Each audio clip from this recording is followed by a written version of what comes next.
For over 120 years, there has been a school on the Tauranga primary site. By 1937, the town's population was 3,700 and the district high school was overcrowded. A 10-acre camping ground, previously known as Hillsdene, was purchased for a new high school. Ready in September 1945, the furniture needed moving. Some children were adamant they carried their desk and chair from 5th to 13th Avenue. Tauranga College officially opened in 1946, delayed by 9 years due to the war. The new Coed college was bounded by Cameron Road, 13th Avenue, Devonport Road and 14th Avenue. Those kids and their desks and chairs have finally arrived. The plan was to add 6 classrooms to the right-hand end of the main block, making the building symmetrical. This did not happen. More buildings were needed, so, in 1947, they built metal and wood workshops and a technical drawing room. In 1948, sewing, cooking and typing rooms, and a utility hall, 4 PE and assemblies. On Nicholson Field, the gorse and blackberry were removed, and the levelling began. In 1949, more science labs. In 1952, a motorcar shop, woodwork, and technical drawing. A big tree was cut down to make way for the construction of the lower block, and a year later, the staff room.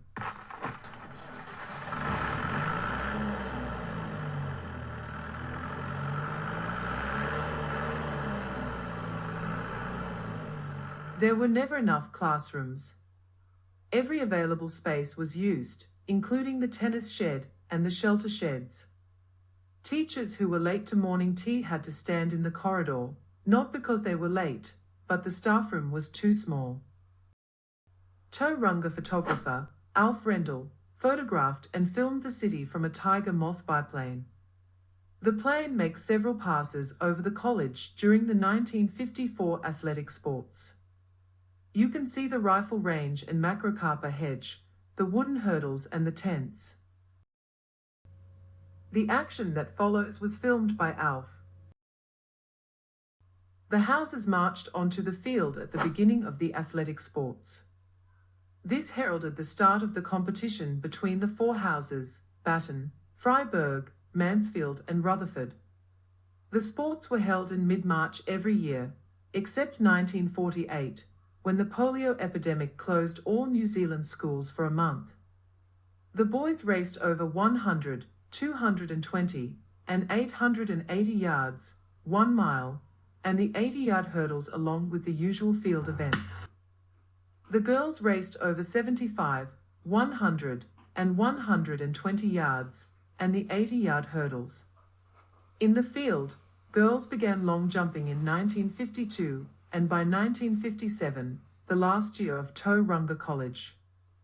They also had high jump, discus and shot put events. Alf Rendell took the aerial photos in this video from a biplane in 1948. With a lifelong passion for photography, he filmed aspects of the college life in the early to mid-1950s. His films were converted into VHS tapes, and in 2024, a copy was digitized and further edited. Tauranga College existed for 12 years, from 1946 to 1957.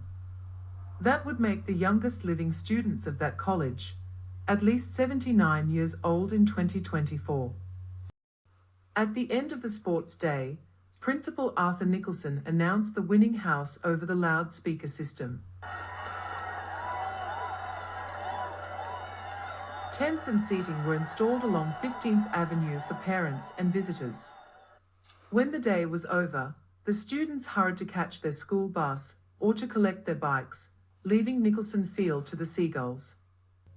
This athletic sports must have been filmed in 1956, because while the lower block is present, there is no staff room at the end. Caps are being worn by the new third formers. It won't take long for the older boys to remove the top button from those caps. The girls have the white TC emblem on their royal blue coloured uniform.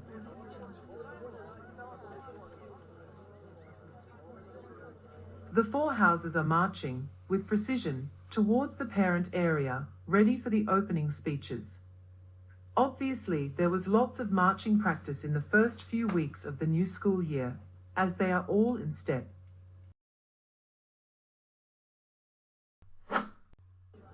The winter sport for girls was basketball, now called netball.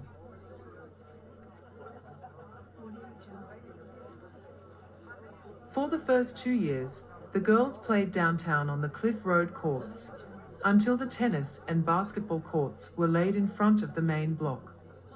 While still at school, Pam Tingy was selected to play for New Zealand against Australia the following year. New Zealand were unfamiliar with the Aussie 7-a-side format and lost 3-0. Pam's selection was the equivalent of a schoolboy being selected for the All Blacks, quite unprecedented.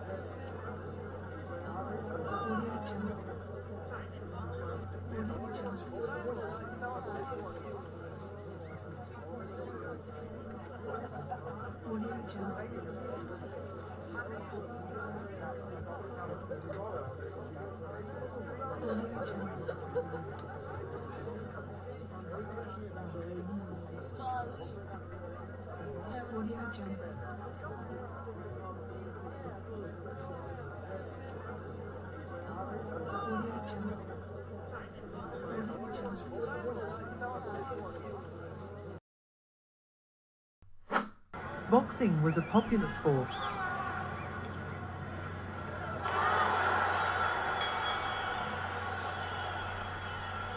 Up to 65 boys would train 3 lunch times a week.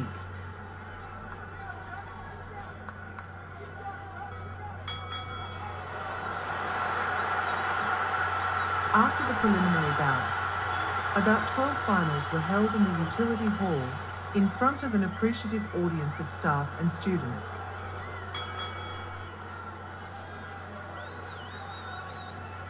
The boxing ring was a great opportunity to settle any simmering disputes. As a result, some legends were born. Some reputations were tarnished. The boys wore their house color around their waist.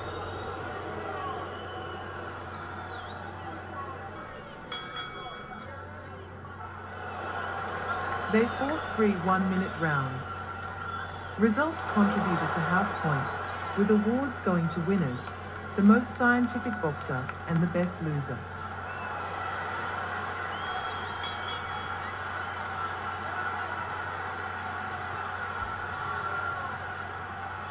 As the school roll grew bigger, the audience no longer fitted into the utility hall, and the finals were moved outside.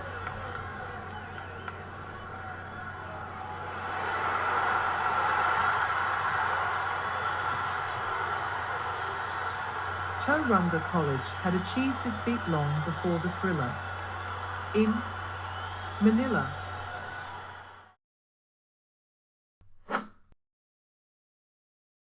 the parade ground was Nicholson Field.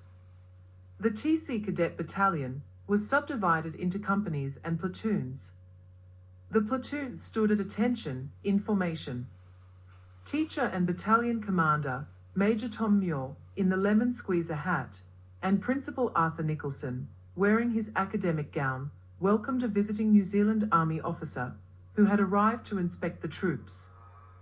The cadet uniforms were made from cotton and wool, a fabric called khaki, which the boys named sandpaper suits, as they were so uncomfortable against the skin. The girls, wearing their Panama hats, sat on the bank, watching the theatre unfold. There was a cadet band, who played using ex-army instruments.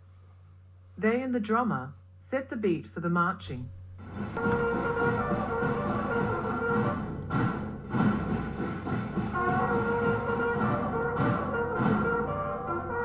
One boy recalled how his bugle was secretly stuffed with matchsticks.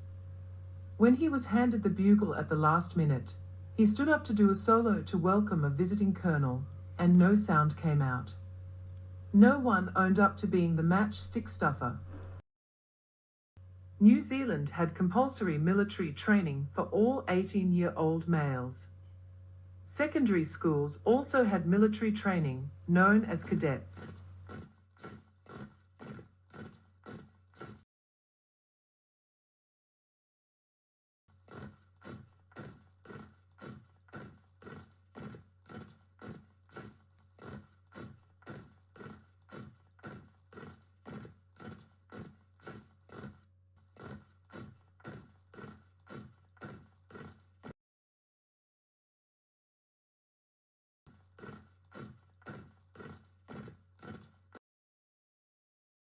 Maps were studied closely.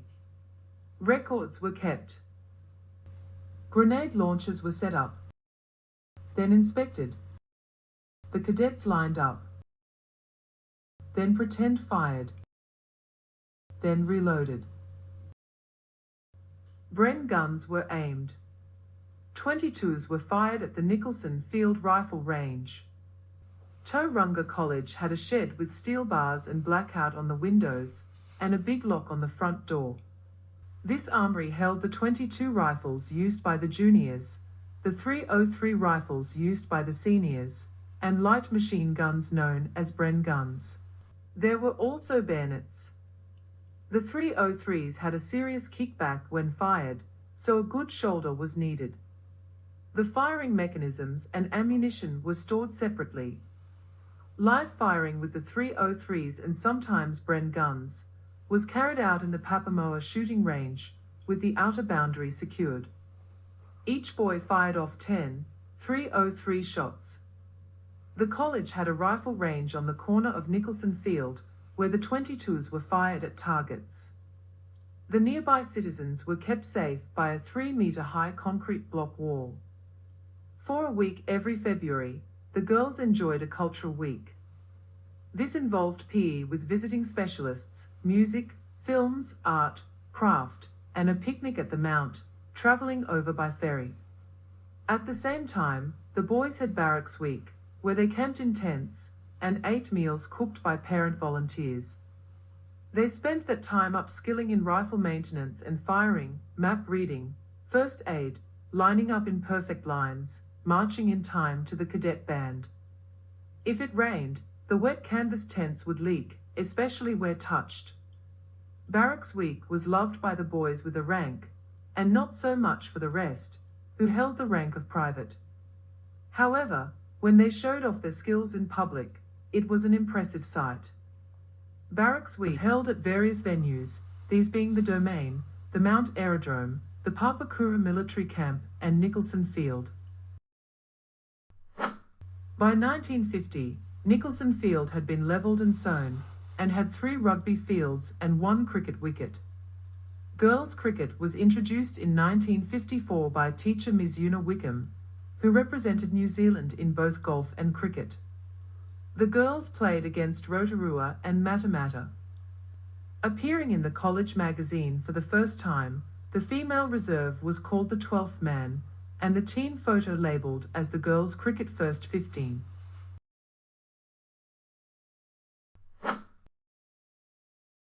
The boys entered into a junior, intermediate, or senior race.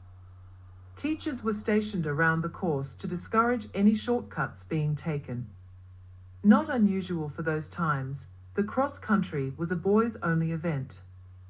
It started from the Nicholson Field changing sheds, running around the avenues and returned down Botanical Road, 18th Avenue, then along Devonport Road, across a not-so-busy 15th Avenue intersection, and back to the field. The girls shouted encouragement to their house runners or boyfriends. In the lead-up to the cross-country, the PE classes would do extra laps of the field, running behind the rifle range to provide some limited hill work. There were always standout athletes, known to all, who were the ones to beat. The young Tortara trees can also be seen, with their white protective wooden enclosures. A few less serious runners managed to hide, then rejoined the race for the finish. The houses along Devonport Road are in the background.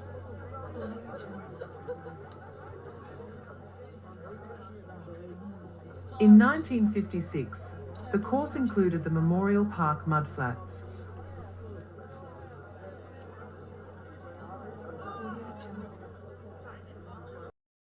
On a Saturday in March, tents were set up around the school buildings and signs were hung to attract the punters. Pursue the pig.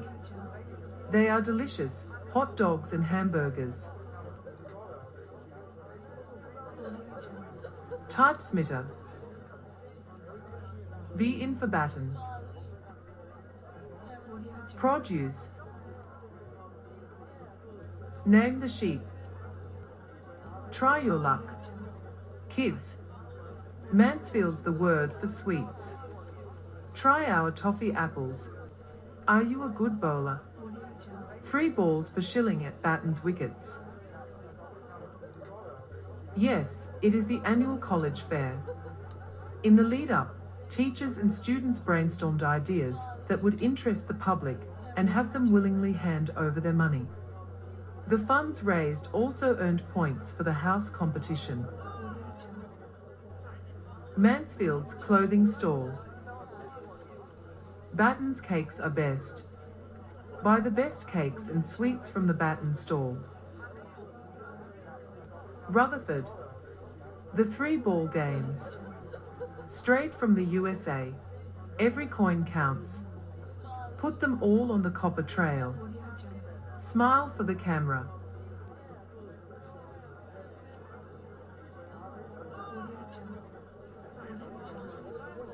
And the kids' favorite, Pursue the pig. It cost 1 shilling, or 10 cents, to enter, and the person who caught it got to keep the pig.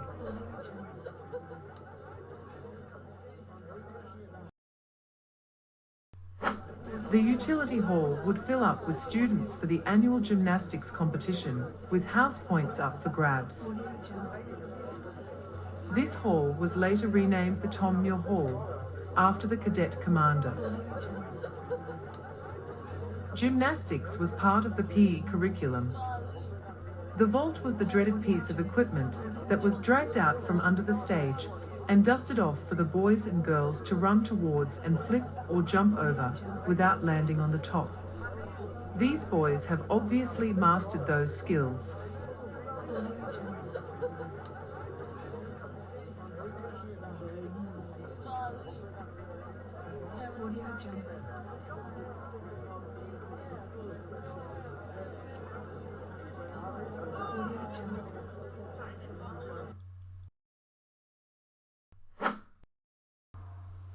The college was just up the road from the Tauranga harbour. Rowing struggled from time to time because of the lack of equipment. The college was grateful for the help from the rowing club and their coaches. House rowing was held in some years and not others due to equipment and participation issues. The fours with cocks was the focus, and they did beat powerhouses Auckland Grammar and Hamilton Boys on one occasion. The best result was a 4th at the Auckland Secondary Regatta. The time-honoured tradition of throwing the coxswain into the water was performed for the camera.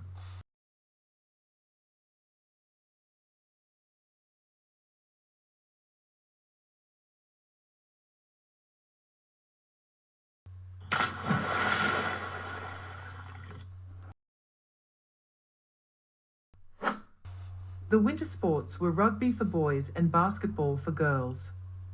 In 1946 and 47, rugby was played on the Tauranga domain.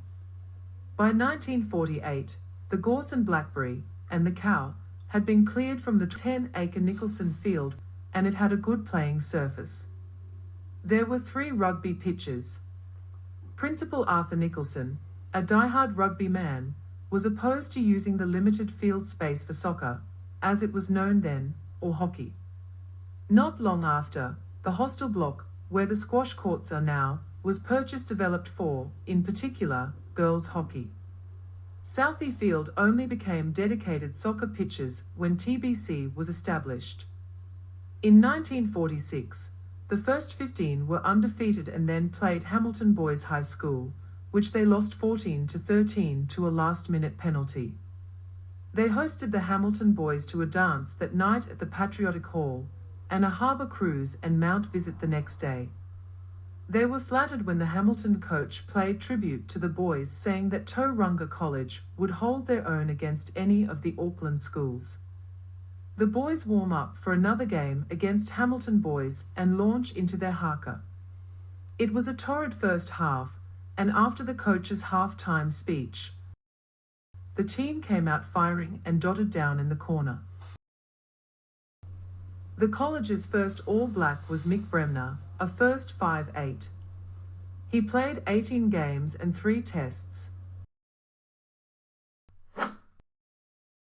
The swimming sports were held down the road from the college at Memorial Pool, a 3-block walk away. The students sat in their house groups and hoped that the previous sunny days had warmed the water to above freezing. The loudest cheers always came at the end of the day during the house relays.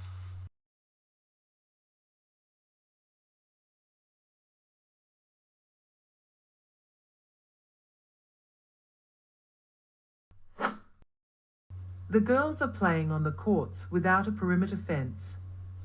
Fundraising is underway.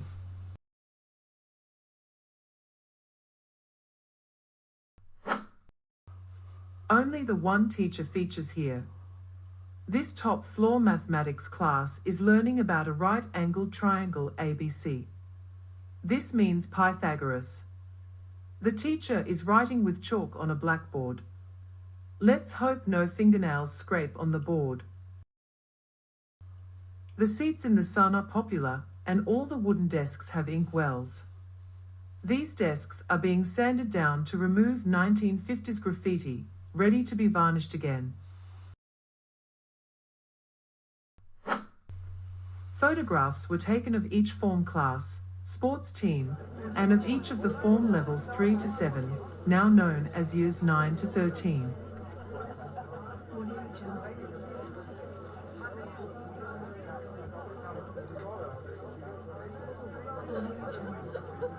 House photos were also taken, in this case, of Rutherford. This is a good study of the hairstyles back in the day.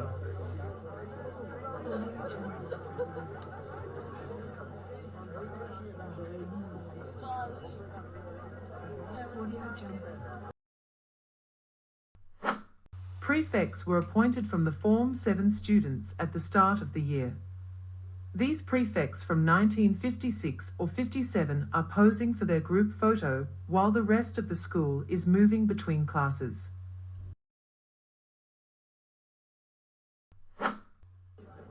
The school production in 1956 was William Shakespeare's comedy, The Taming of the Shrew. It was performed in late April, starting at 7:45 and ran for 3 nights, Saturday, Monday and Tuesday. Admission was 2 shillings and 6pence, or 25 cents. The program invited parents to come and enjoy an evening of laughter and merriment. At rehearsals, it was found that the boys' shorts were 6 sizes too big and their leggings far too short. The hems on the girls' long dresses were held up by pins, which caused several unplanned trips and falls, which the audience laughed off. It was a comedy after all. Bruises were common on the cast. One boy was thrown to the floor each evening, each time putting his arm out of joint, and his fake agonized suffering was very realistic.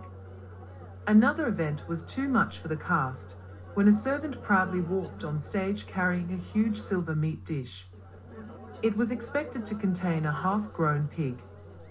When he lifted the lid with a flourish, the cast saw a tiny lamb chop, barely visible on the enormous plate. This set the cast in convulsions of laughter, made louder by the offstage crew, who had set up the prank. Again, it was a comedy, so they got away with it.